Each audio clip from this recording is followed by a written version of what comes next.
నాకు వచ్చిన తర్వాత 70 ఏళ్ళు రూ. 700 తప్ప రూ. 750 మళ్ళీ గవర్నమెంట్ సొమ్ముగా ఒక్క రూపాయి కూడా మాకు రావట్లా. పెట్టుకున్నాం, తిరుగుతున్నాం, కానీ రావట్లా. ఆ సెలక్షన్ అయ్యే టయానికి అయ్యని ఇయ్యని ఆపేస్తున్నారు. వాళ్ళకి ప్రభుత్వం నుంచి ఎటువంటి సహాయ సహకారాలు అందుతున్నాయి? ఏం అందట్లా. పెన్షన్స్ అట్లాంటివి అసలు ఏమి ఇప్పుడు పద్మశాలీలకి అయితే పెన్షన్లు వస్తున్నాయి, ఇంకో క్యాస్ట్ వాళ్ళకి పెన్షన్లు వస్తున్నాయి, ఆటోల వాళ్ళకి, మంగళ వాళ్ళకి, వీళ్ళందరికీ వస్తున్నాయి. కానీ మాకు కనీసం ఒక 10,000 కూడా ఇచ్చే గవర్నమెంట్ లేకుండా పోయింది. ఇప్పుడు ఈ గవర్నమెంట్ నుంచి మీకు ఏం కావాలని కోరుకుంటున్నారు? ఏముందండి, మాకు ఇప్పుడు పని సాగినా సాగిపోయినా ఆ మట్టి తెచ్చుకోవడానికి వాటికి వీటికి కత్తి షెడ్ వేసుకోవడానికి ఏదైనా లోనుగా ఇప్పిస్తే అది నెల నెల చక్కగా కట్టుకుంటాం. ఏంది మాకు పిల్లలు చదివించుకోవడానికి అట్లా ఉపయోగపడతాయి. ఎండాకాలం తప్ప మళ్ళీ 5-6 నెలలు పని తప్ప తర్వాత 8 నెలలు పని కూడా ఉండదు, వర్క్ కూడా ఉండదు.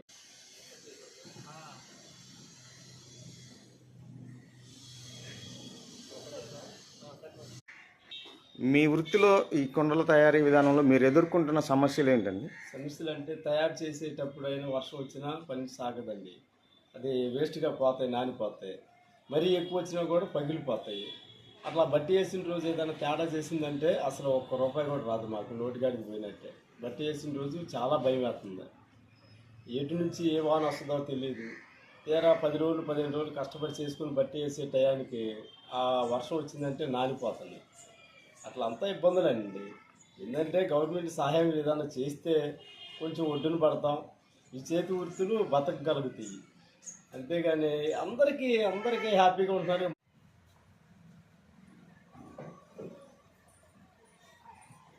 ఈ పెరుగుకు సంబంధించిన మూకులండి, ఈ ఫంక్షన్లకి వాటికి వాడుతున్నారు ఎక్కువగా. మట్టి కుండలు మన్నిగ్గా ఉంటుంది. ఇది మనం ఆత్మకూరు చెరువులో నుంచి మట్టి తెచ్చుకొని ఎండబెట్టుకొని రాయి లేకుండా జల్లించుకొని, అది జల్లించిన తర్వాత ఆరబెట్టుకొని తయారు చేసుకొని అట్లాగా ఒక 10 రోజులు 15 రోజులు కష్టపడి చేసుకున్న తర్వాత బట్టి పెట్టుకుంటాం.